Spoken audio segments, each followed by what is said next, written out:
pour moi, je pense que c'est important de pas se faire une fixation parce que sur l'accouchement physiologique, parce que il y a tellement de femmes aussi pour qui ça fonctionne pas, pour des raisons X ou Y, et c'est pas dû à leur incapacité, comme elles peuvent le croire et culpabiliser, et du coup vivre un postpartum compliqué.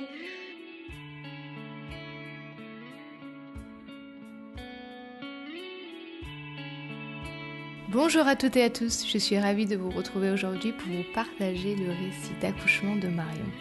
Marion a vécu une belle expérience de la naissance avec son accouchement physiologique et naturel en structure. Elle nous parle de l'importance de la respiration, la connaissance de son corps et du processus d'accouchement, ainsi que les témoignages qu'elle a pu lire durant sa grossesse. Elle aborde sa façon de voir les contractions et comment elle les a gérées et fait une grosse partie du travail à la maison avant de se rendre à la maternité et comment son compagnon a été désemparé devant l'interphone. Elle nous parle aussi de comment elle a eu envie de gérer par elle-même et de rester dans sa bulle et comment elle s'est parlée et motivée tout le long. Elle aborde également le va-et-vient entre ses états de conscience alternés et rationnels et la surprise des sages-femmes sur son énergie après la naissance. Enfin, on discute de sa grossesse actuelle et comment elle l'aborde après avoir vécu l'accouchement une première fois. Si cet épisode vous plaît, n'hésitez pas à laisser un avis et 5 étoiles sur votre plateforme d'écoute favorite, ça m'aide beaucoup à vous apporter encore plus de récits d'accouchement. Bonne écoute!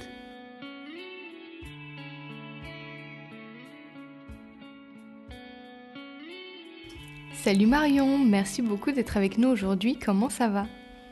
Bonjour Laura, c'est un plaisir. Merci de m'accueillir. C'est avec plaisir. Marion, est-ce que tu peux te présenter un petit peu d'où tu viens, ce que tu fais dans la vie et combien tu as d'enfants? Oui, bien sûr. Donc, pour commencer, je suis originaire de Dunkerque, du nord de la France, mais je vis actuellement sur Lyon. J'ai un enfant qui a 2 ans, presque 2 ans et demi, et je suis enceinte de mon deuxième. Donc je devrais accoucher en juin. Félicitations! Merci. Et en fait, depuis que j'ai eu mon premier enfant, j'ai décidé d'arrêter de travailler parce que pour moi, c'est trop un plaisir d'être à la maison et de m'en occuper. Donc, et j'aimerais faire la même chose pour mon deuxième, au moins 1 an. Donc voilà, c'est mon projet pour les futures années, d'être un peu à la maison avec eux. C'est vraiment super pour toi et tes petits de pouvoir être avec eux. Nous aussi, on est avec notre fils. Et on parlera aussi de ta grossesse après, de comment tu l'abordes cette fois-ci. Mais si tu veux bien, est-ce qu'on peut commencer avec ta première grossesse et les préparations que tu as faites en amont de l'accouchement? Ça marche. Alors, j'ai eu une expérience extrêmement positive. C'est le but de ce podcast. Donc, pour commencer avec les préparations à la naissance, alors d'abord, dans un premier temps, il faut que j'explique que les 5 premiers mois de ma grossesse, j'étais à l'étranger, au Turkménistan. Donc, c'est un pays où il y a une vraie distance culturelle et au niveau médical, ça fonctionne pas du tout comme en France. Et c'était ma première grossesse.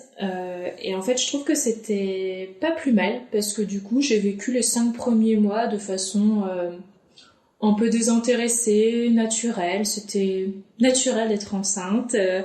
J'avais quelques rendez-vous médicaux, mais comme je parlais pas la langue, bon voilà, je les faisais. À la fin, on me disait tout va bien. Je disais bon bah c'est bon.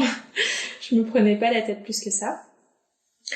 Et au final, c'est quand je suis rentrée en France, donc à mon 6e mois, que là, je suis un peu revenue à la réalité avec les rendez-vous tous les mois, l'inscription vite à la maternité, les papiers, etc. C'était un contexte un peu étrange et j'ai vraiment commencé à prendre conscience que, ok, je suis enceinte, c'est sérieux. Et donc, je me suis engagée avec une sage-femme libérale pour faire des préparations à l'accouchement. Donc, elle était plutôt spécialisée sur les positions de Gasquet, le yoga prénatal. Alors j'avais choisi cette sage-femme parce que je savais déjà que j'aurais souhaité faire un accouchement physiologique. C'était quelque chose que je connaissais pas du tout en fait avant de tomber enceinte, le concept d'accoucher naturellement. Mais quand j'étais donc à l'étranger, j'avais une amie française qui avait fait tous ses accouchements physiologiques et qui m'en avait raconté de belles choses, et donc j'ai commencé à m'intéresser au sujet. Et je me suis dit que bah oui, ça me tentait bien de faire ça. Et donc voilà, le yoga prénatal, les positions de gasquet, ça me semblait être en accord. Et j'étais quand même dans une période Covid en 2020, donc il n'y avait pas énormément d'options non plus. Mais très honnêtement, ce qui a été le plus utile au final pour mon accouchement dans cette préparation, ça a été les informations vraiment classiques que la sage-femme a pu me donner sur comprendre le mécanisme de l'accouchement, quelles sont les étapes, l'ouverture du bassin, la rotation de la tête du bébé, voilà, des choses vraiment très pratico-pratiques. Ça m'a beaucoup aidé. Et surtout, ça a été la gestion de la respiration. Alors ça c'était la clé, vraiment. Au final, de tout ce que j'ai appris, la seule chose qui m'a vraiment servi pendant le travail, ça a été de répéter les exercices de respiration, et vraiment, ça m'a beaucoup soulagée dès le début. Mais après, voilà, c'était sympa de faire le yoga prénatal et de découvrir différentes positions, mais bon, moi, ça m'a pas servi du tout pendant le travail. Alors, juste un petit truc, donc comme je suis en train de préparer mon deuxième accouchement, je regarde des vidéos j'aime beaucoup faire ça, regarder des vidéos d'accouchement à la maison sur YouTube, surtout les américaines, parce qu'elles filment leurs accouchements et tout, voilà. Et j'ai découvert que tenir un peigne dans la paume de sa main et le serrer, c'était une bonne technique pour soulager les douleurs de la décontraction. Et apparemment, à l'unanimité, toutes les femmes qui ont testé ça disent que c'est magique. Donc voilà, je vais tester cette technique à mon prochain accouchement. Mais ce qu'elle raconte, c'est que les petits picotements du peigne dans la main envoient un signal plus rapidement au cerveau que les contractions. Ce qui fait que du coup... on est distrait. Ouais, exactement. On est distrait de la douleur de la contraction, on arrive à davantage la supporter. C'est ça, ouais. Ouais, c'est incroyable. Oui, avec d'autres points d'acupuncture, etc. Ouais, c'est la distraction et de certains points d'acupuncture. Donc, je n'ai pas testé, mais je pense que je testerai la prochaine fois aussi. Tu m'en diras des nouvelles. Ouais, ça marche.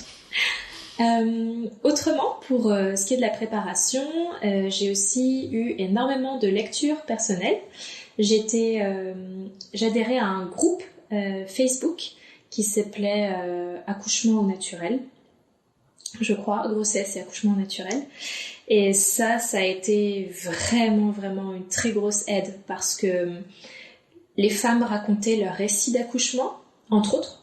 Et donc on voyait vraiment dans les étapes détaillées, toutes les étapes détaillées de leur travail, de leur accouchement, et j'ai appris plein de choses sur le bouchon muqueux, la poche des os, enfin vraiment la façon dont on peut supporter les douleurs et tout ça, enfin plein de récits divers et variés, aussi bien de travail qui se sont bien passés que de travail qui se sont moins bien passés, et ça aussi, moi j'appréciais lire ce genre de choses, parce que globalement on était toutes sur ce groupe parce qu'on voulait un accouchement naturel, mais les circonstances parfois font qu'on n'a pas la possibilité, et du coup ces femmes racontaient aussi ces récits-là, et donc ça me permettait de relativiser et de me dire oui, ça peut arriver, il faut que je sois prête aussi mentalement.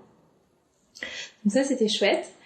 Et autrement, j'ai lu un livre, un seul, qui m'a beaucoup plu, qui s'appelle « J'accouche bientôt, que faire de la douleur ?»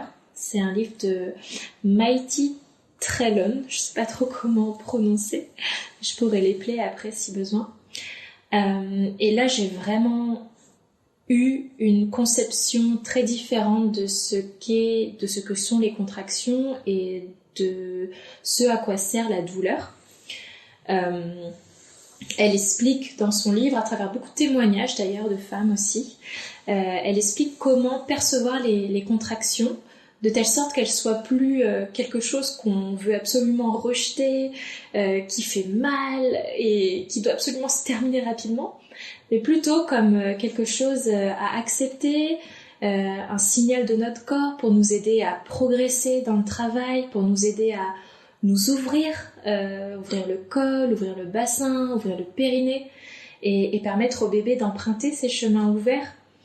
Moi j'ai beaucoup perçu ça du coup, la comparaison que je me faisais c'était un peu comme le froid. Quand on a froid et qu'on résiste, qu'on claque des dents, qu'on n'est pas bien, qu'on se dit j'ai froid, c'est horrible, on n'accepte pas ce froid et du coup on en souffre. Et quand on l'accepte, on dit bon allez, ça va aller, il fait pas si froid, c'est bientôt fini, qu'on lâche prise et qu'on se détend, qu'on détend les muscles et tout ça, ça va mieux. J'ai l'impression que le ressenti du froid est moins difficile à supporter. Et de ma compréhension des contractions, du coup, c'est un peu ça. Et au final, je veux dire, cette méthode ancestrale de gérer la respiration, c'est ça, c'est expirer pendant la douleur pour relâcher les muscles et se décontracter, ne pas résister à la douleur. Et ouais, ça m'a vraiment beaucoup aidé de me dire que en fait une contraction c'est un signal positif. C'est comme voir la douleur comme un itinéraire pour nous aider à progresser dans le travail. Et d'ailleurs, ma sœur est sage-femme et elle m'a expliqué que les douleurs fortes, parce que c'est vrai qu'à certains niveaux de travail, on est vraiment dans des douleurs très très fortes, ça pouvait être vu comme un appel de notre corps à quitter, à mettre notre cerveau sur off, à quitter, alors ça c'est une citation que je pense que j'ai prise dans le livre, quitter le néocortex pour accéder au cerveau reptilien. Parce que si on restait purement dans du rationnel, faut avouer que c'est contre nature de s'ouvrir pour laisser passer un petit être.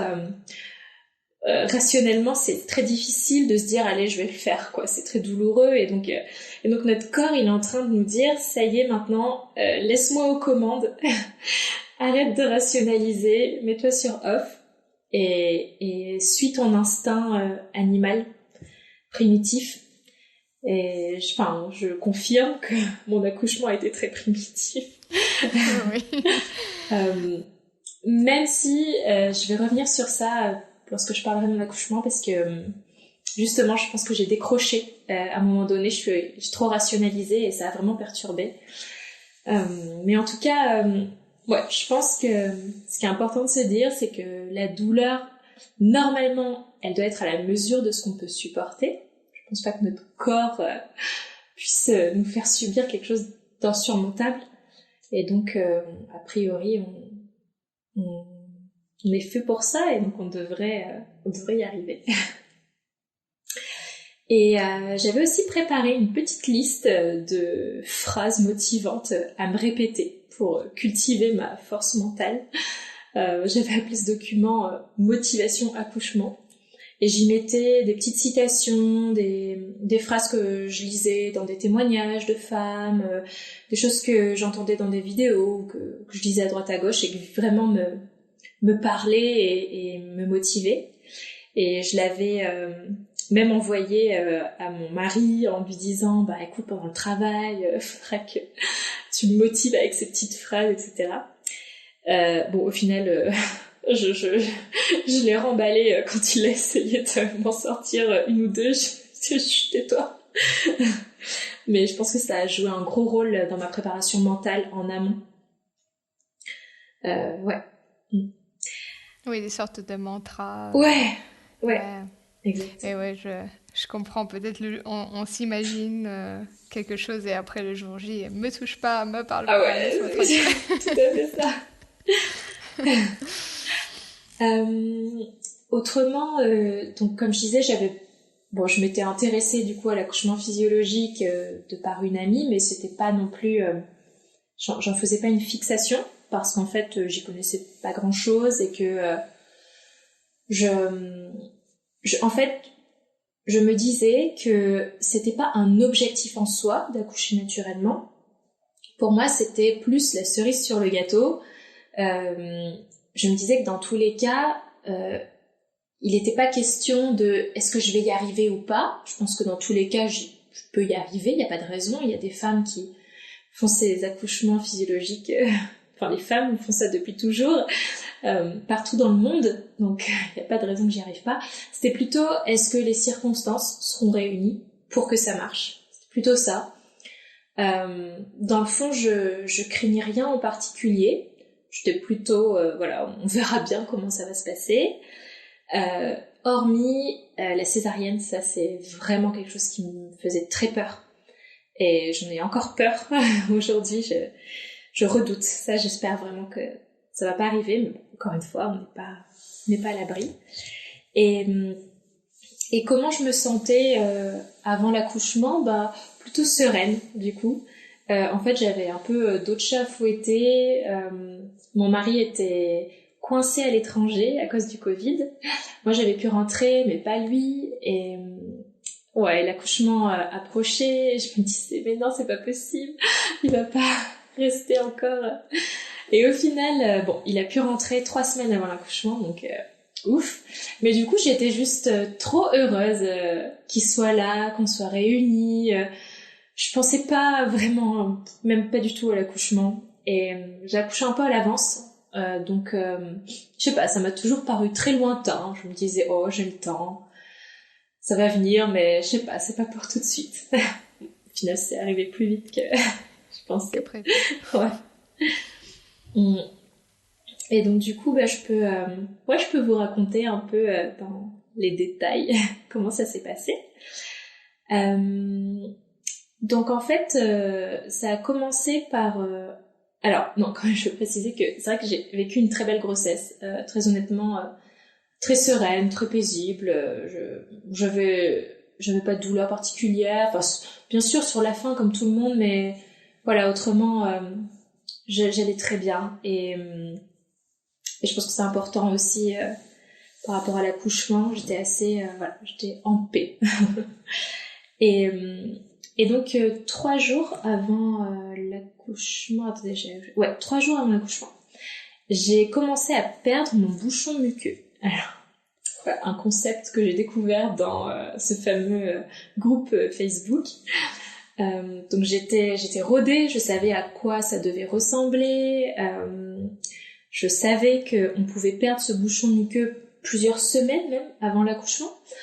Donc quand j'ai commencé à le perdre, sachant que j'étais à 2 semaines de la date prévue de l'accouchement, je me suis dit bon ok, ça y est, c'est les premiers signes quoi, mais c'est pas pour tout de suite, mais ça commence. Et je l'ai perdu progressivement sur plusieurs jours en fait. Je l'ai trouvé dans mes sous-vêtements et sur le papier toilette. Et par la suite, c'est tout. Je m'inquiétais pas quoi. Je me disais que j'avais encore le temps. Et au final, donc 3 jours après, donc c'était un dimanche matin, je me suis réveillée et je suis allée 2 fois à la selle. Alors ça va pas être très sexy ce que je vais dire, mais bon voilà, c'est pas grave. C'était diarrhéique, c'était mou, c'était bizarre, c'était pas habituel alors que je me portais très bien.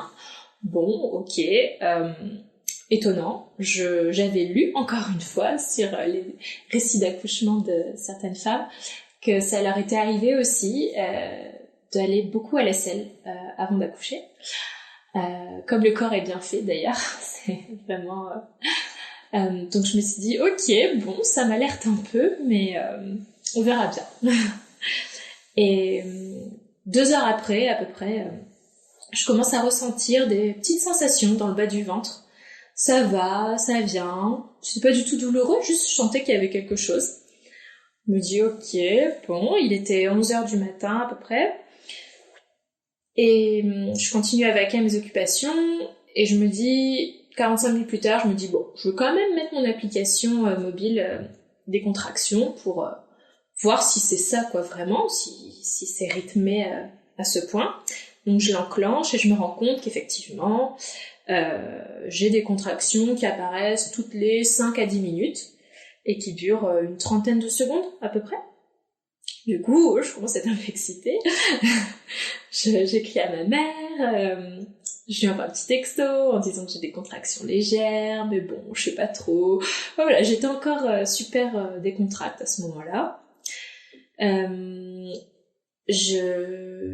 journée se passe vraiment normalement, donc j'ai ces petites contractions qui viennent et qui partent très régulièrement toute l'après-midi, sans qu'elles soient douloureuses. Mais effectivement, ça s'accentuait légèrement, mais c'était pas du tout douloureux. On est parti faire notre balade quotidienne avec mon mari sur la plage, parce que du coup j'ai accouché à Dunkerque. Le long de la mer du Nord, on était bien, c'était vraiment super paisible.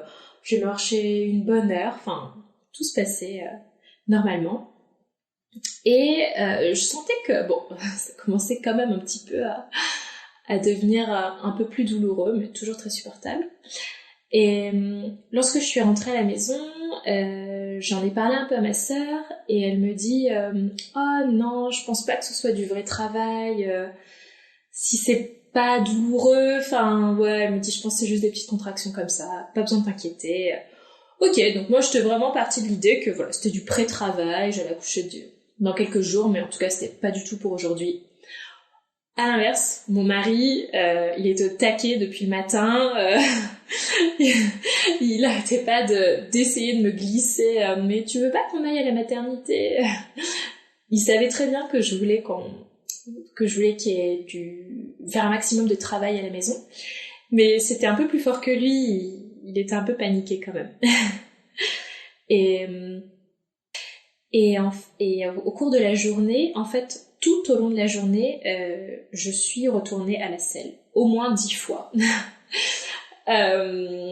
Donc ça, c'était vraiment un signe, un des plus gros signes, en fait, pour me dire que il se passe quand même quelque chose d'anormal. Et donc, je confirme que je me suis littéralement vidée. Hein. Après, j'ai mangé normalement dans la journée, mais ouais, je me suis vidée. Du coup, j'ai pas eu trop d'accidents à la maternité, mais voilà, c'était mon corps avait prévu. Et donc par la suite, vers 20h, on passe à table, on mange, normalement, tout va bien, mais là ça commence à être quand même plus douloureux, mais j'essaye de le cacher, je le montre pas à mon mari parce que je veux pas qu'il s'inquiète. J'avais quand même tenu de 11h à 20h, avec un travail tout à fait supportable, donc voilà, je me dis que ça peut encore durer très très longtemps. On commence à mettre un film à la télé vers 21h, et là par contre ça commence à vraiment s'accentuer, la douleur, je peux plus la masquer, je suis obligée de me lever à chaque contraction, je peux plus rester assise, et là je pratique les exercices de gestion de la respiration qui sont vraiment salvateurs, ça m'aide énormément, le fait d'expirer pendant la contraction, c'était un tel soulagement à chaque fois. Et donc mon mari, qui s'inquiète, contacte... En fait, on n'avait pas de voiture. Donc c'était mes parents qui devaient m'amener à la maternité.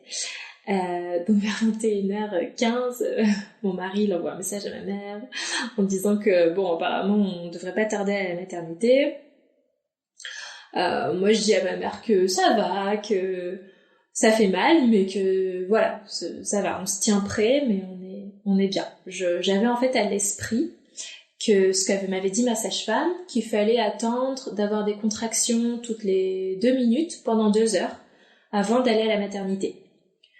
Donc je commençais à avoir des contractions toutes les 2-3 minutes. Je me suis dit, bon, il est 21h, bah, je vais aller à la maternité vers 23h. Ça me semblait complètement jouable à ce moment-là. Et puis, en fait, une demi-heure après, je suis au bout de ma vie. C'est vraiment très, très douloureux. Là, je commence à pleurais en souriant. Enfin, je commençais à perdre un peu pied. Mon mari m'a dit par la suite que je faisais des bruits bizarres à ce moment-là, que c'était qu'il se passait quelque chose. Donc, du coup, vers 22h, ma mère me dit prends une douche, en attendant, j'arrive. Ça va peut-être te soulager, donc le temps qu'elle arrive. Je me dis génial, trop bonne idée, mais oui, j'y avais pas du tout pensé. Je vais dans la douche, et puis en fait, on avait presque vidé le ballon d'eau chaude, donc j'ai eu que de l'eau tiède. Donc attention à ça, ça peut être un détail à prévoir. Ne n'usez pas tout votre ballon d'eau chaude.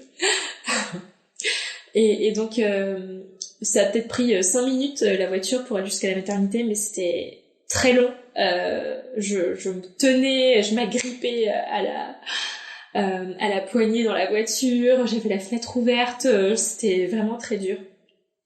Et arrivé à la maternité, alors paniquer, on va au mauvais endroit, au final aux urgences on nous renvoie à l'autre bout de l'hôpital, après on sonne et on était un petit peu, mon mari était un petit peu désemparé, il savait pas trop quoi dire à l'interphone, enfin c'était assez rigolo en y repensant, mais ouais, parce que je sais pas, on avait Ma femme accouche. Ouais, voilà, je sais pas quoi dire d'autre. Ouais, mais c'est vrai que sur le coup on réalise tellement pas, on est, je sais pas, on est un peu pris de court, quoi, donc ouais, bon, au final on monte, et là donc la sage-femme m'ausculte tout de suite, et là elle me dit mais c'est normal que vous avez mal, vous êtes ouverte à 5. Oh, j'étais tellement heureuse parce que j'avais peur qu'elle me dise ah bah vous êtes ouverte qu'à 2 ou 3 et que je me dise ah, je peux encore supporter cette douleur tellement longtemps. Et là qu'elle me dise que je sois ouverte à 5, il y avait déjà 5 cm de fait, quoi. Donc ça a été un vrai boost. Je me suis sentie pousser les ailes, pleine d'énergie. Je me suis dit ok, bon, déjà, il n'y a pas de doute, j'accouche aujourd'hui. Et j'avais conscience des étapes du travail, donc je savais que encore 2 cm et j'allais être ouverte à 7, que ça allait être à ce moment-là la vraie phase compliquée du travail. Donc je me disais, je suis si proche, je vais y arriver. Enfin, il y a pas de raison, je vais y arriver. Donc je me sentais déterminée. Il s'avère que le jour de l'accouchement, en fait, on n'était que 2 femmes, je crois, à accoucher. Donc, le personnel était assez disponible. Les sages-femmes, je les avais jamais rencontrées parce que j'étais jamais allée dans l'hôpital. Et elles ont été super accueillantes. Je leur ai donné mon projet de naissance, qu'elles ont, je sais pas si elles l'ont lu, mais j'imagine, je me souviens plus. Elles m'ont installée dans la salle nature, sauf qu'en fait, je trouve que ça n'avait rien d'une salle nature. À cause du Covid, la baignoire était pas disponible. Et puis au final, à part un ballon et beaucoup d'espace, il y avait pas grand-chose. Il y avait pas grand-chose, il y avait une table d'accouchement, quoi, et puis tout le matériel médical, donc... Mais on avait prévu un peu le coup, du coup on avait pris une enceinte avec une playlist, on avait ramené des petites bougies, et puis il y avait la possibilité de mettre la lumière en... Tamisé. Oui, tamisé, exactement. Donc rien que ça, en fait, c'était super. Donc j'ai continué à supporter le travail avec mon mari qui était là. On a même... je m'en souviens plus, mais je l'ai écrit, donc je peux le dire. On a même esquissé quelques pas de danse entre quelques contractions pour changer les idées. Mais je sais pas, j'étais heureuse, j'étais bien, j'étais excitée et à la fois, quand je regardais cette table d'accouchement, ça me faisait un peu peur de me dire ah oui, en fait, je vais finir allongée sur ça et je vais donner naissance à mon bébé. Ça me faisait un peu peur, mais voilà, ça se passait plutôt bien. Et 40 minutes plus tard, c'était vraiment ça a été crescendo très rapidement, c'était très très douloureux. Donc j'étais assise sur le ballon, j'avais le monitoring qui était posé aussi sur le ventre, mais je pouvais quand même me mouvoir, enfin ça allait. Et j'essayais de gérer comme je pouvais, assise sur le ballon, la tête un peu enfouie dans la table d'accouchement, posée donc avec les coudes sur la table d'accouchement. Et mon mari essayait d'intervenir, de me faire des petits massages dans le dos ou me demander ce que je voulais, mais à ce moment-là, en fait, je voulais rien. Je voulais juste être tranquille, je voulais juste être seule. Enfin non, je voulais pas être seule, bien sûr, je voulais qu'il soit là, mais je voulais rien de lui. C'était assez étonnant, mais je sais pas, j'avais besoin de gérer ça par moi-même. C'était plus fort que moi, je contrôlais pas vraiment. Et donc j'ai demandé 40 minutes plus tard à la sage-femme, quand elle est passée, de m'ausculter à nouveau parce que c'était très dur. Et là, elle m'a dit que je suis à 7. Donc en 40 minutes, donc je me dis, enfin plus ou moins, peut-être 1 heure. Donc je me dis, waouh, ça y est, là j'ai conscience que j'entre dans la phase dite de désespérance. Le nom est pas très gai. C'est que le plus dur est devant moi, mais que je suis sur la dernière ligne droite. Donc je me disais, ça y est, c'est bientôt fini, c'est maintenant qu'il faut vraiment pas craquer. Et à ce moment-là, je lui demande, un peu paniquée, je pense que j'ai mon rationnel qui a repris le dessus, et je lui demande comment je vais savoir quand le bébé arrive. Et elle me dit, vous sentirez qu'il va pousser sur vos fesses. Et je me dis, c'est bizarre, j'ai déjà cette sensation. Bon, mais en fait, je pense que c'est ça qui m'a un peu perturbée dans mon travail, c'est que je savais pas ce que c'était censé faire d'accoucher. Donc, je savais pas qu'est-ce qui va se passer, quoi. Le bébé, il va sortir à un moment donné, j'aurais envie de pousser par moi-même, ou bien on va devoir me le dire. Enfin, j'étais un peu perdue pour tout ça. Gérer la douleur, ça allait, je m'étais préparée, mais véritablement donner naissance, ça me faisait peur. Et bon, au final, les douleurs des contractions se sont tellement intensifiées que j'ai quitté mon néocortex complètement. Et là c'était très intense. J'étais vraiment la tête enfouie dans la table d'accouchement, un peu en angle droit.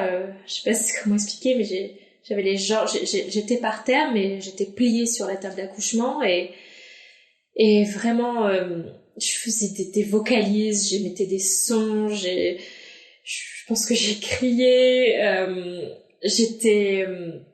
je m'agrippais à la table, au tissu sur la table, je déchirais tout le papier. Enfin, c'était très très intense et assez inexplicable. La douleur, elle était là, mais je serais incapable de la décrire. Je sais pas d'où elle venait, je sais pas.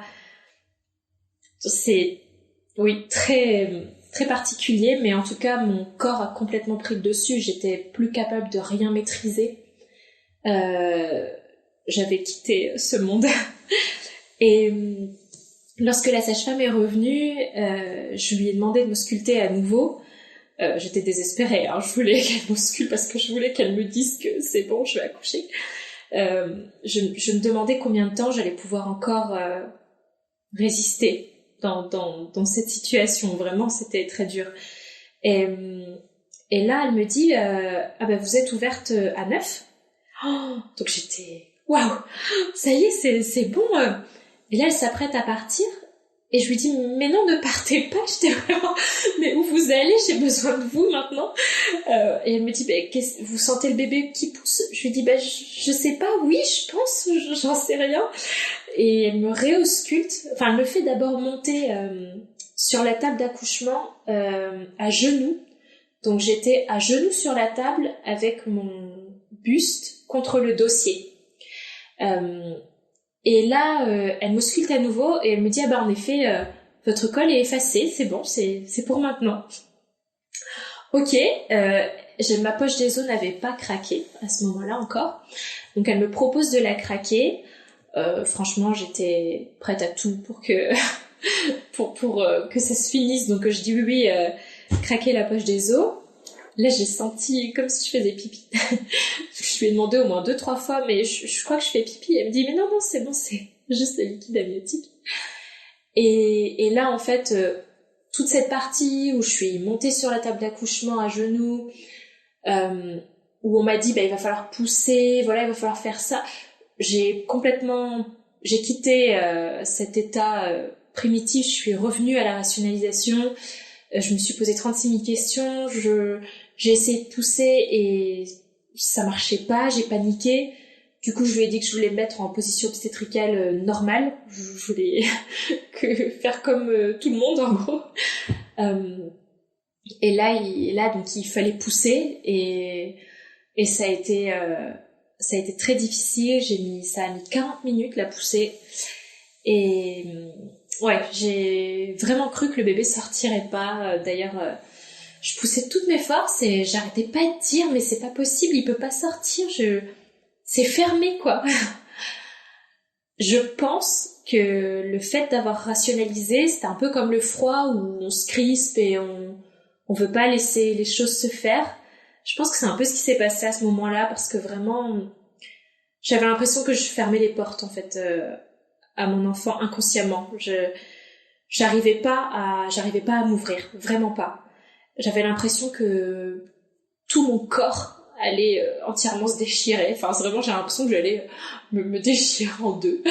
Et ce qui m'a beaucoup motivée, c'est que du coup, mon mari était juste à côté et me disait, mais on voit la tête sortir, enfin, on voit le début du crâne et à chaque fois que je reprenais des forces, il retournait à l'intérieur. Du coup, les sages-femmes vraiment m'encourageaient, allez, vous pouvez y arriver, il est presque là, il faut vraiment tout donner maintenant, il faut pas se limiter.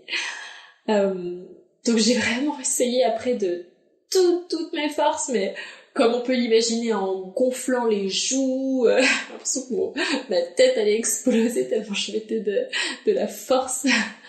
Et je sentais que j'avais lu que c'était ce qu'on appelle le cercle de feu, le moment où la tête passe. Je confirme que c'était véritablement un cercle de feu pour moi. Mais une fois que la tête est sortie, ouf, quel soulagement, parce que vraiment, la douleur du coup a baissé, a diminué. Et là, en revanche, donc il est sorti un peu coiffé, c'est-à-dire avec la poche des os sur le visage. Donc la sage-femme, apparemment, d'après mon mari, l'a décoiffé. Il avait aussi le cordon un petit peu autour du cou, donc elle l'a enlevé.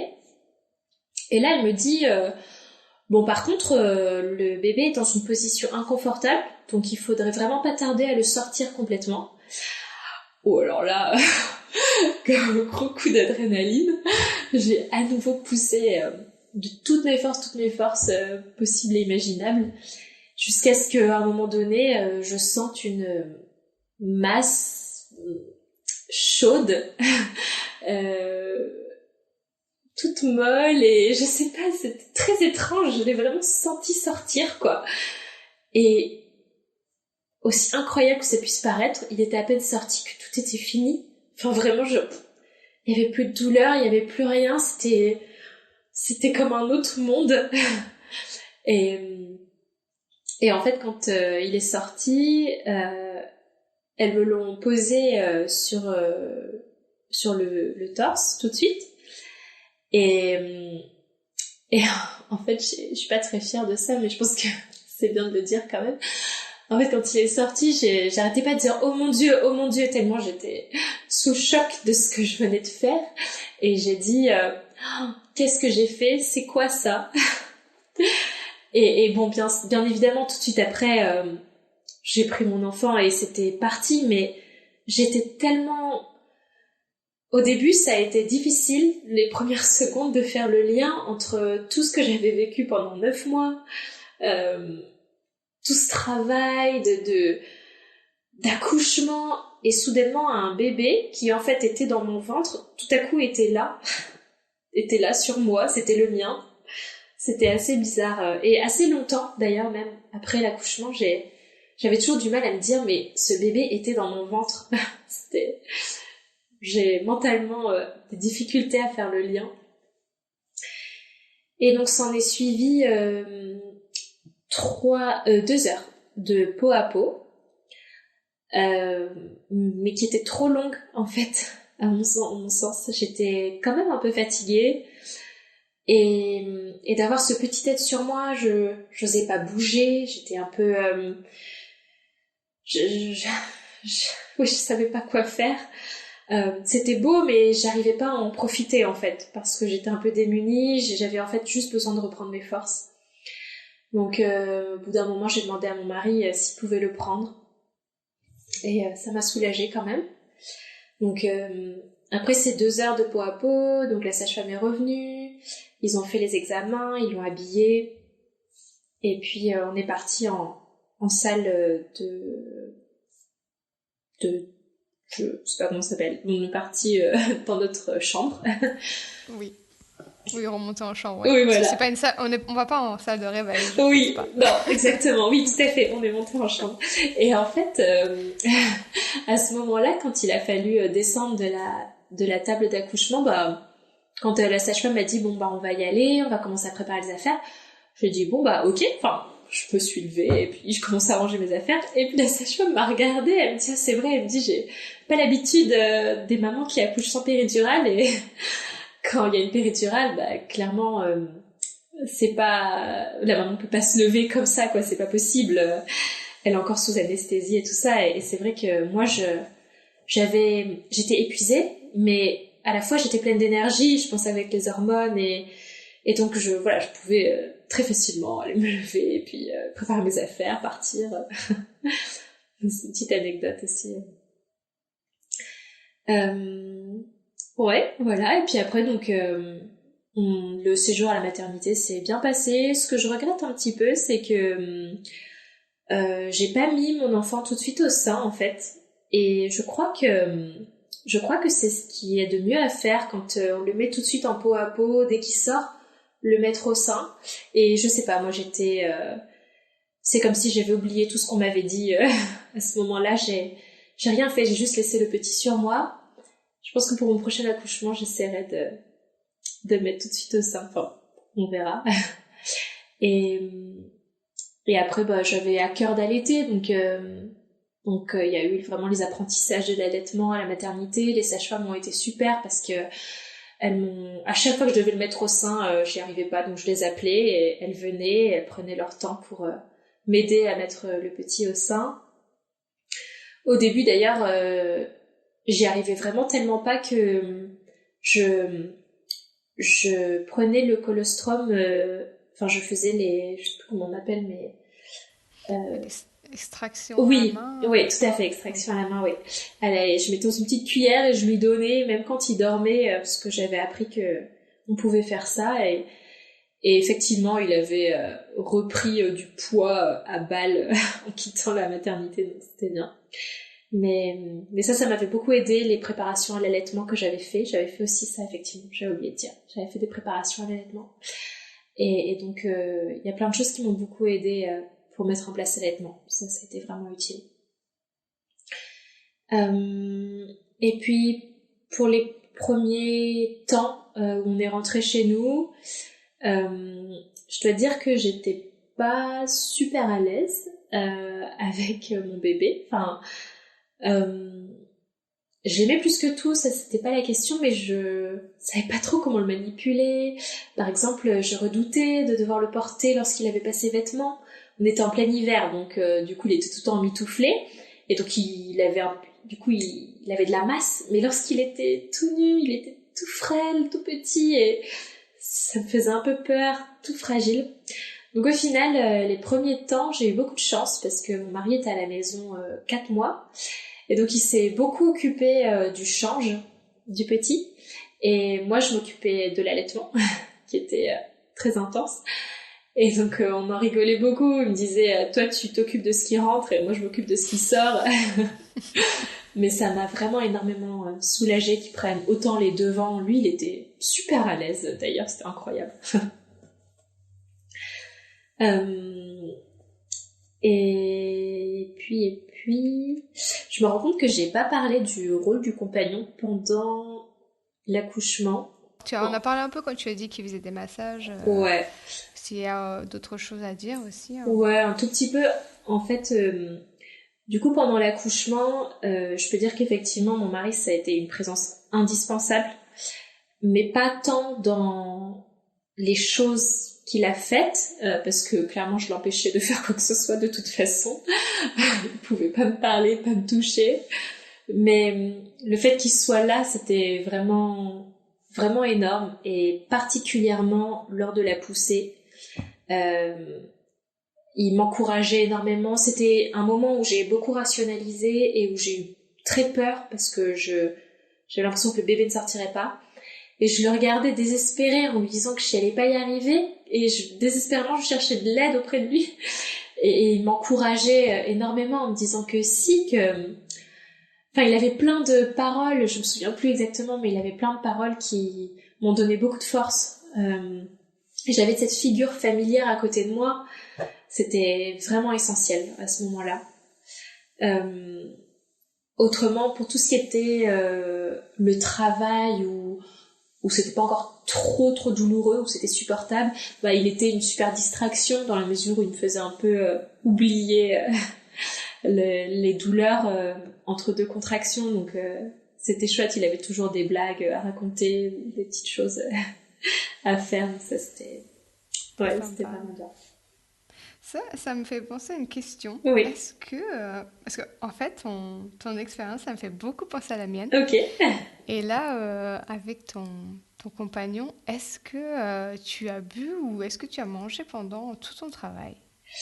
Bah alors du coup, entre 11h du matin et 21h du soir, c'était déjà du travail mais pas douloureux, et donc là oui, j'ai vraiment mangé, enfin il y avait aucun souci, j'ai passé ma journée normale, donc j'ai eu mon repas plus mon dîner. Et après, quand les douleurs se sont vraiment accentuées, non, mais je pense que j'y pensais même pas. J'étais j'étais ailleurs. J'ai pas, non, ni bu ni mangé, je pense. Tout le long Bah j'ai pendant ton accouché, accouchement? c'est vrai que je l'ai pas dit, j'ai accouché à 1h du matin. Donc en Ok. fait, c'était entre C'est pas 21h si et long. 1h. Donc au final, c'était pas très long. Peut-être que quand j'étais chez moi, j'ai un peu bu. Mais c'est vrai qu'à la maternité, non, j'ai ni bu ni mangé. Parce que je me souviens, comme tu parlais des respirations, moi Ouais. quand j'inspirais, ça me rendait la bouche toute Ah sèche. Et en fait, oui. mon compagnon avait la bouteille et me faisait boire Ah après oui. chaque contraction. C'est pour Ouais. ça que ça m'a rappelé, ça m'a rappelé cette question.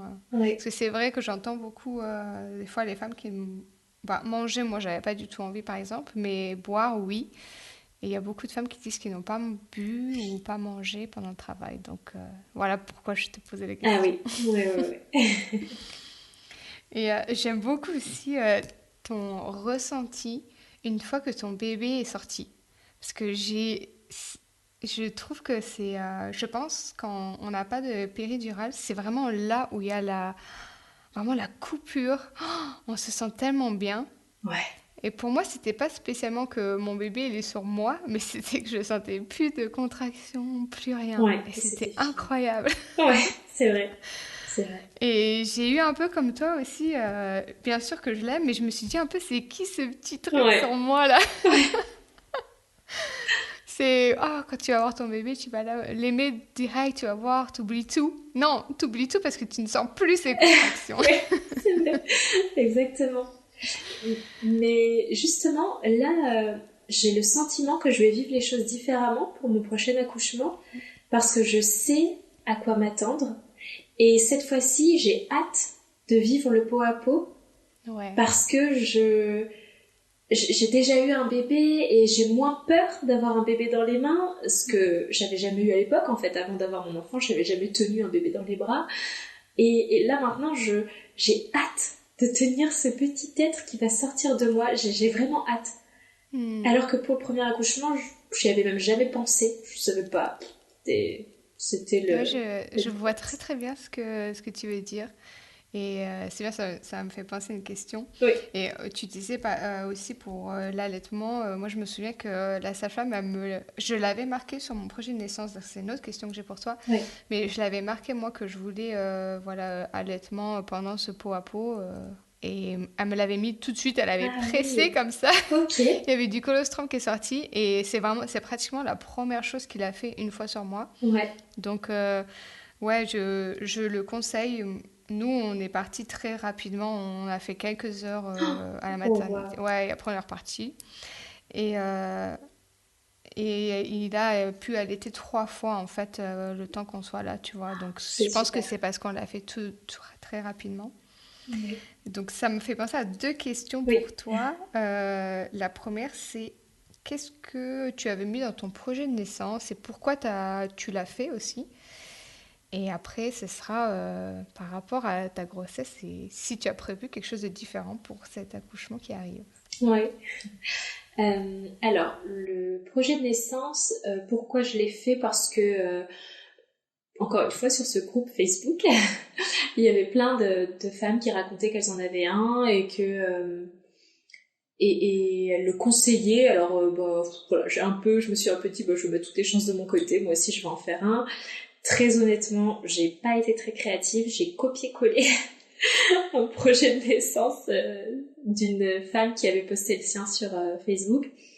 Et je l'ai adapté un peu, bien sûr, à moi. Mais donc, globalement, il y avait les petites choses habituelles. Donc, je sais pas si je vais réussir à les dire dans l'ordre, mais donc le pot à pot qui a été respecté. Pas de perfusion d'ocytocine, sauf en cas de besoin. Donc, j'en ai pas eu, d'ailleurs. Ah oui, clampage tardif du Du cordon cordon, ouais. ombilical. D'ailleurs, tu te rappelles combien de temps? Bah non, justement, et j'ai demandé à mon mari et il se souvient plus non plus. Et il me semble que la sage-femme avait dit qu'on pouvait pas non plus clamper trop tard, donc on a attendu un peu, mais pas tant que ça. Euh, et c'est mon mari qui a coupé le cordon, et il en a un souvenir, parce que il décrit toujours comme couper une sorte de saucisson mou avec des couteaux, avec des ciseaux qui Qui ne ne coupe coupent pas. pas, voilà. Ouais, je suis d'accord. Qui ne coupe pas. Donc, il dit, il faut un peu s'acharner sur toi. Ouais, je sais, c'est un peu... Oui, ouais, nous aussi, ça a coupé pas très bien. Euh, il y avait ça, il y avait... bah, j'avais demandé à ce qu'on ne propose pas la péridurale. Euh, c'est vrai que il faudrait que je le ressorte, ce projet de naissance. Je me souviens plus exactement de ce que j'avais mis dedans. Mais ça, c'est un peu les gros éléments. J'avais parlé que je voulais l'allaitement. Je crois qu'il y avait plein d'autres petites choses. En cas de césarienne aussi, j'avais mis des petites conditions. Enfin, j'avais un peu pris tous les cas de figure possibles et j'avais mis des conditions, les choses qui me semblaient être le mieux pour chaque cas de figure. Situation, ouais. Et Ouais. tu disais pas de perfusion d'ocytocine. Ouais. J'ai vu que en France, pour le placenta, c'est un truc qui se fait presque automatiquement d'avoir une injection. Est-ce que tu te rappelles, toi, si t'en as eu ou pas? Alors, justement, moi, je me souviens plus, mais j'ai demandé à mon mari si j'avais eu une perfusion et il me dit que non.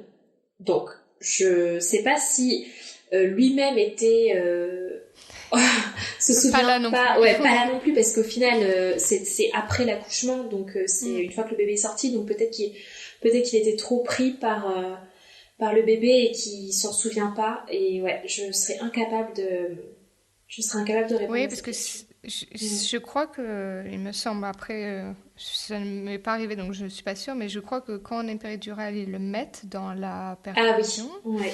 Et sinon, je crois que c'est dans la jambe, hein, une injection. Ah bah alors ça c'est sûr, dans la jambe j'ai pas eu. Je crois, hein, mais je ne suis pas sûre. Ouais, Et après, c'est vrai que c'est des choses que, comme après, on est un peu ouais. occupé, on ne se rend pas compte des fois. Tu sais combien de temps il est arrivé après ton placenta aussi ou... Il est arrivé 15 minutes après. Ah, c'est rapide, ouais. Mais c'était assez rapide, ouais. Mais par contre, je me souviens plus. Shiraz me dit, enfin mon mari me dit que j'ai poussé, mais je je me souviens plus du tout. En revanche, ce dont je me souviens plutôt bien, c'est les points de suture, parce que du coup j'ai eu des petites déchirures quand même. Et donc elle m'a mis de l'anesthésiant en spray. Mais ouais, je sentais quand même ce qui se passait Ouais. et ça, c'était pas très agréable. J'avais hâte que ça se termine. Ouais. Oui, je suis d'accord. Et ouais, ouais. Moi, elle m'avait dit, bon, tu veux la faire comme ton accouchement sans péridurale? J'ai dit, bah non, quand même un petit peu d'anesthésiant, hein. Ah ouais. Ouais, c'est... Non, quand même. Ouais. C'est les contractions, ok. L'anneau du feu, ok. Ouais. Mais les sutures, non. Carrément. Et sinon, du coup, pour mon prochain accouchement, alors, je vais pas trop commencer à y penser, enfin, j'ai pas encore commencé à y penser, mais c'est le fait de préparer ce podcast qui m'a un peu remise dedans, donc je me rends compte que j'ai un peu peur quand même de l'accouchement, malgré tout. C'est étrange, c'est comme quand on court une course, on souffre tout le long de la course, mais une fois qu'on est arrivé sur la ligne d'arrivée, on est tellement heureux et on se sent tellement plein d'énergie qu'on se dit ah mais je vais refaire ça, je m'y remets l'année prochaine, c'était génial, je me sens forte. Et puis au final, l'année suivante arrive et on se dit ah non c'était douloureux, j'ai pas envie. Et c'est un peu ça. Je sais que ça va être merveilleux, mais douloureux. Et ouais, j'ai un peu peur. C'est étrange, mais j'ai un peu peur quand même. Mm. Est-ce que tu vois, quand tu parles, tu nous racontes que ça faisait mal, que ça s'intensifiait, Mm. etc. Est-ce que tu arrives à te rappeler de cette douleur ou c'est juste que tu sais que c'était intense? Ouais, non, je m'en souviens pas. C'est fou, Ouais, hein. hein. C'est Ouais, vraiment incroyable.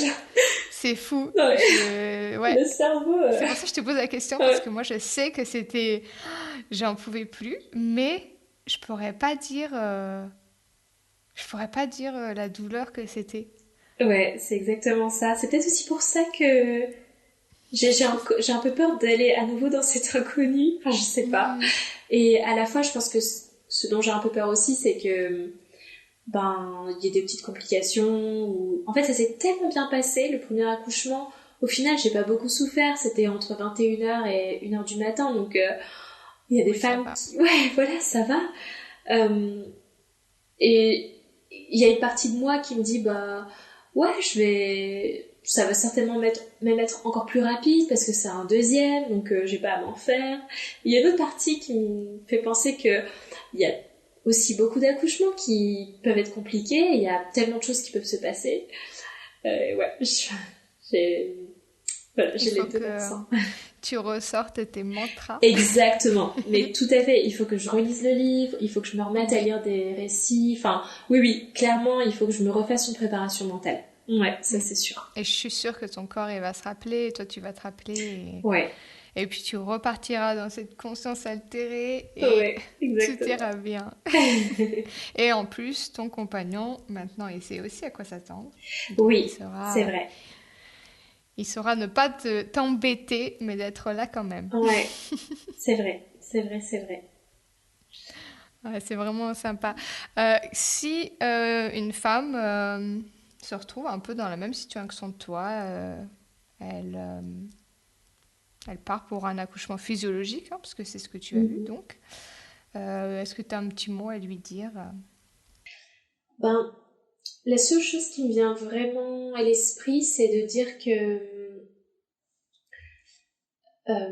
ce que j'ai déjà dit d'ailleurs, mais je pense que c'est très important pour moi, je pense que c'est important de pas se faire une fixation parce que sur l'accouchement physiologique, parce que il y a tellement de femmes aussi pour qui ça fonctionne pas pour des raisons X ou Y, et c'est pas dû à leur incapacité comme elles peuvent le croire et culpabiliser et du coup vivre un postpartum compliqué.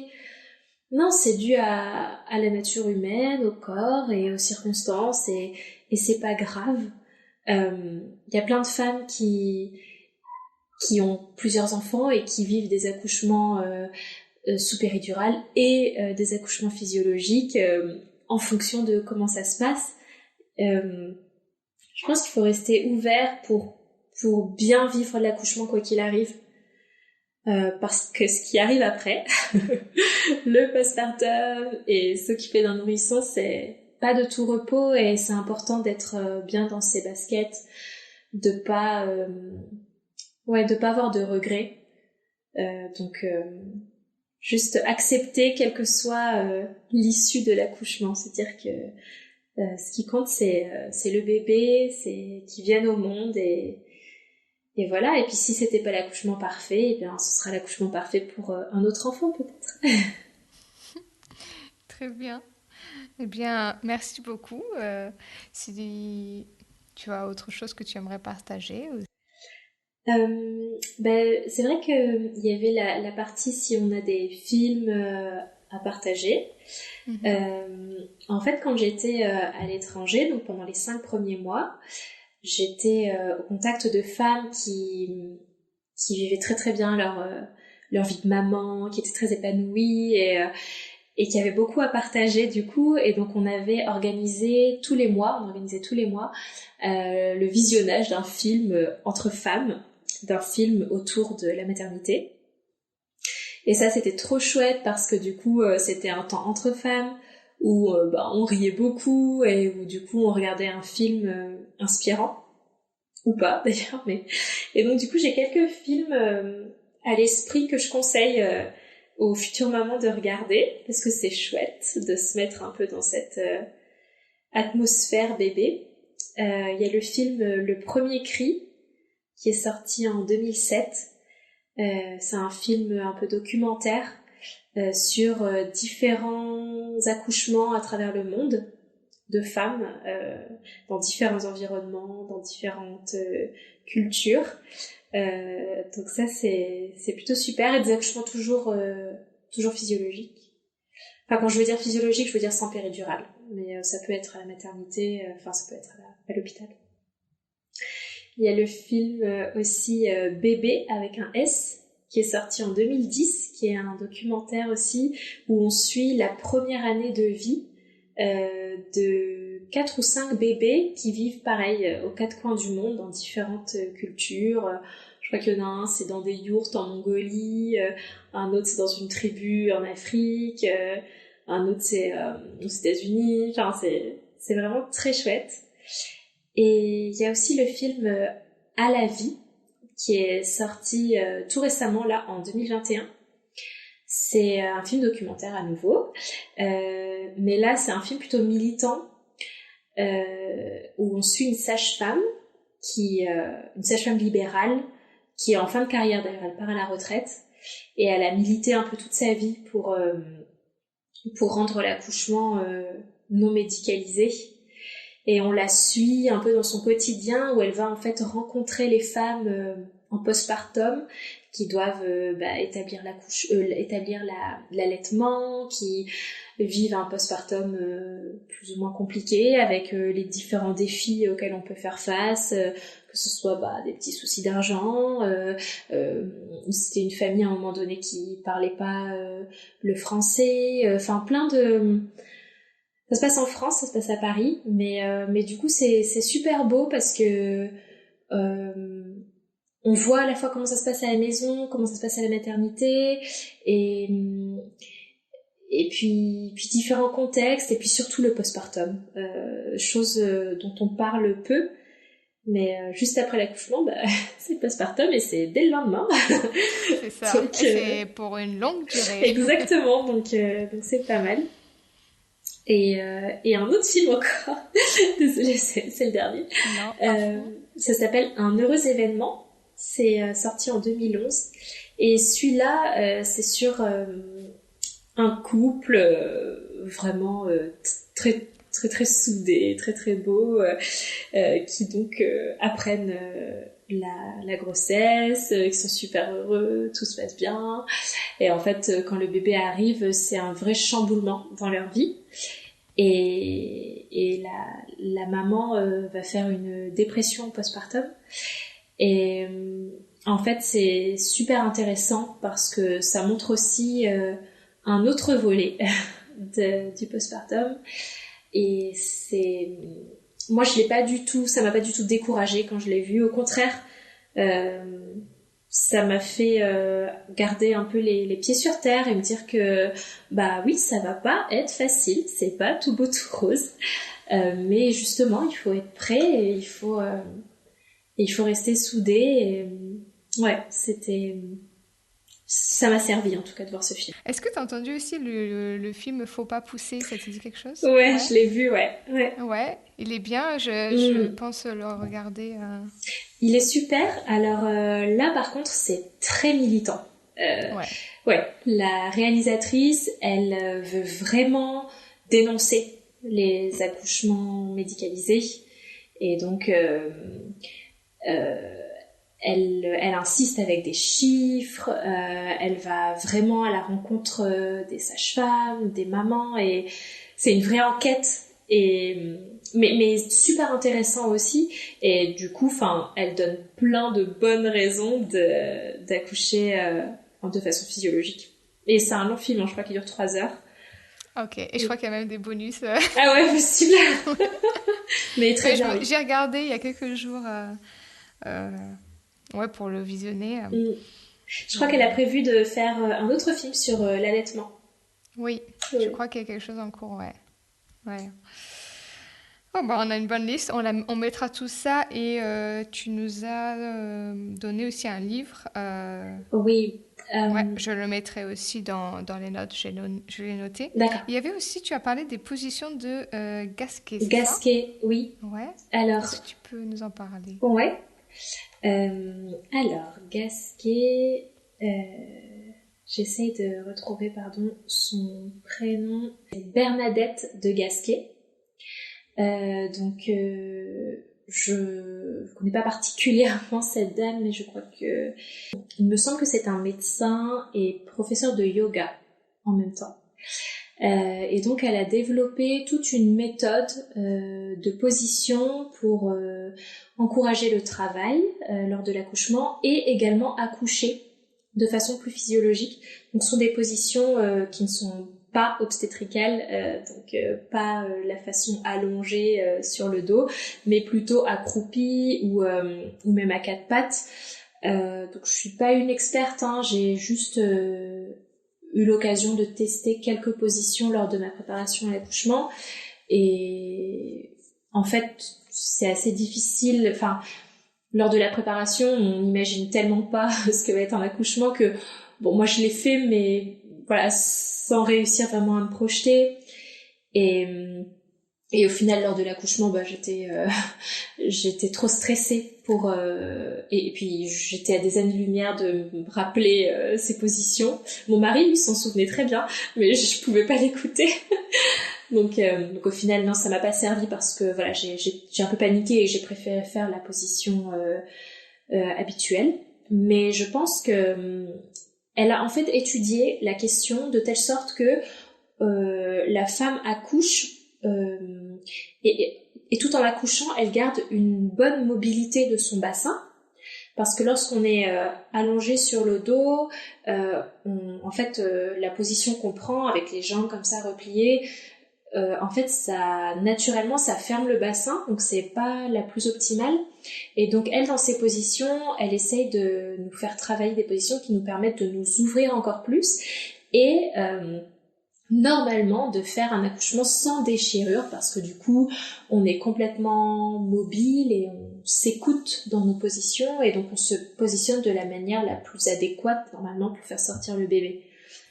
Euh, voilà. Tu dis que ça t'a pas servi, mais tu as quand même eu plusieurs positions avant celle-là, qui étaient en utilisant la gravité, tu étais sur les genoux, tu étais un peu face à la table, face au dossier. Tout ça, je pense que c'est des positions Ouais, qui sont peut-être instruites.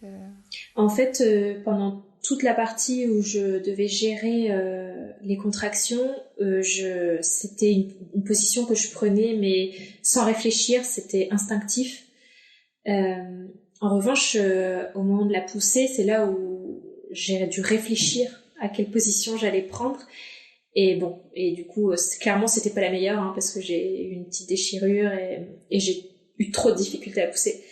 Mais Mais les femmes qui accouchent, qui s'écoutent et qui accouchent toutes seules, en général, elles sont plutôt accroupies ou elles sont plutôt à quatre pattes, mais pas du tout allongées sur le dos. Enfin, en tout cas, c'est ce que Bernadette de Gasquet essaye de transmettre comme information. Et donc, ça passe aussi par la pratique du yoga. Voilà, c'est un tout.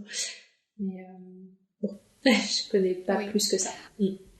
Après, c'est vrai qu'on pense pas. C'est peut-être même juste ça, de dire qu'il y a d'autres positions possibles. Et c'est vrai qu'on n'y pense pas. Des fois, on ne sait pas. On pense qu'il n'y a que comme ça. Il y a sur le côté aussi qui est pas mal. Ah oui. Moi, c'est à la fin, quand j'étais trop fatiguée, c'est comme ça que j'ai accouché au final, sur le côté. Mais j'ai passé aussi la plupart du temps, comme toi, face au dossier. Donc, tu sais, je me suis vraiment imaginé tout ton récit et il m'est venu en tête parce qu'il y a beaucoup de similitudes avec mon expérience. Et c'était très, très intéressant. Et beaucoup de livres, de films, de préparation qui vont donner des idées, je pense, à certaines. Donc, c'est très sympa. Eh bien, merci beaucoup Marion. Merci à toi. J'ai adoré écouter ton récit. C'était un plaisir de partager. Merci beaucoup et à bientôt. À bientôt. Peut-être pour le prochain. Oui, un prochain podcast. Ouais, j'aimerais bien. Bye bye. Au revoir. Encore merci Marion d'être venue sur le podcast et de nous avoir parlé de ton accouchement physiologique en structure.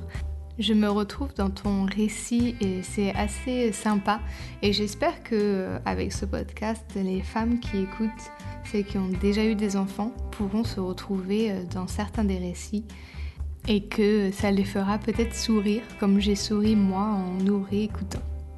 Si cet épisode vous a plu, n'hésitez pas à vous abonner et à laisser un avis sur votre plateforme d'écoute favorite. Ça m'aide beaucoup à vous partager encore plus de récits d'accouchement. Je vous invite à écouter l'épisode 3 sur comprendre les phases du travail pendant l'accouchement pour une expérience de naissance réussie, l'épisode 6 sur le projet de naissance, l'épisode 17 sur préparer son environnement et l'épisode 19 sur les positions qui facilitent le travail pour plus d'informations. Vous trouverez également un guide et un modèle de projet de naissance pour vous aider à faire le vôtre sur mon site internet à télécharger gratuitement. Toutes les informations sont dans la description ainsi que les références que nous a données Marion.